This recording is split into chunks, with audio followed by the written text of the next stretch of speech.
Any thoughts on Jada's book flopping? No. Yes. Oh, niggas don't care. No. Yeah, his thoughts on it. No, it's thoughts on it. Y'all care? Yeah. Oh, listen. Not that I care, but you did that and you came back into the media in a negative way, and putting your family, I don't want to say in harm's way because that's a little. Got to be careful, yeah.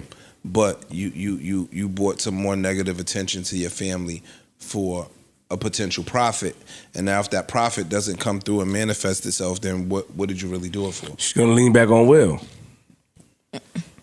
Lean back.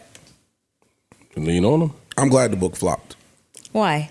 Because hopefully, I mean, I know it's not going to, but I'm glad the book flopped because just to show people that doing all that extra salacious bullshit don't necessarily self-exposure under work. the guise of transparency and living my truth type I'm shit. just saying, when you do all of that and your goal is to sell something, a lot of times it works.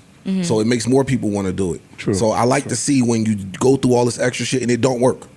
So maybe the next person that was getting ready to do it just to chase the sale will say, maybe not, because it might not work. That's true. I thought the book was going to be uninteresting simply because her talking points, or like what they were pushing, using to push the book, was all shit we already were kind of like privy to, the Tupac shit. Do you guys feel like the book would have been more successful if she didn't go on such an aggressive press tour? No, just talk about other things that we might not know about your life. But here's basically what I'm asking is, it seems like in every single interview she gave away a lot of the book's content. So what's the point of buying the book? No. So if she had just dropped the book, maybe did one interview with a major media outlet like say Gale or whatever the case is, and then just said, and that's it, everybody go buy the book. It would have done. It would have done Gail better. to bump her Jay-Z interview for this. Mel, to answer your question, I don't think so, because I've seen certain. It just got to be interesting.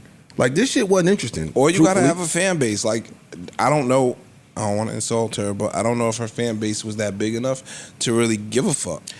I don't think that she gave away most of her book. I don't believe that. And I don't believe that it was her, per se, coming up with the excerpts to promote from the book.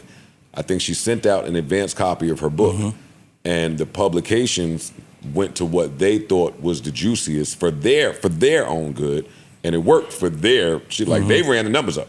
Yeah. Anybody that put the story about Jada and Tupac and Will and we were separated, they ran numbers up. I don't think that served. But nah. No. Because a lot of times it was her.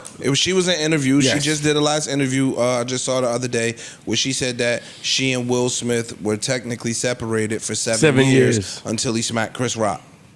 That night they got back together, quote unquote, and everybody was like, "Ooh!" All the women were screaming.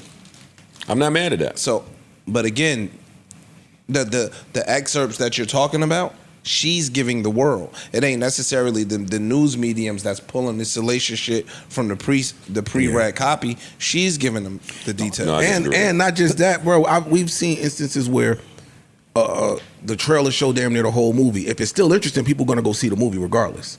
Like, I saw this was not interesting. People just did not give a fuck. We were tired of Jada. You don't want to hear about Tupac being your soulmate, so it don't matter, or him proposing to you, or you possibly was a drug dealer, or you sold crack at. Like, it was like we didn't care. You put most of this story on Instagram for the past couple of years. Yeah, like what else happened in your life?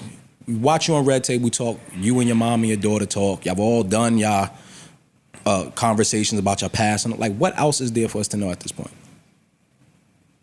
I just think the interest wasn't there. Nobody gave it there. Yeah, I'm cool. I don't think it's too late to draw up interest.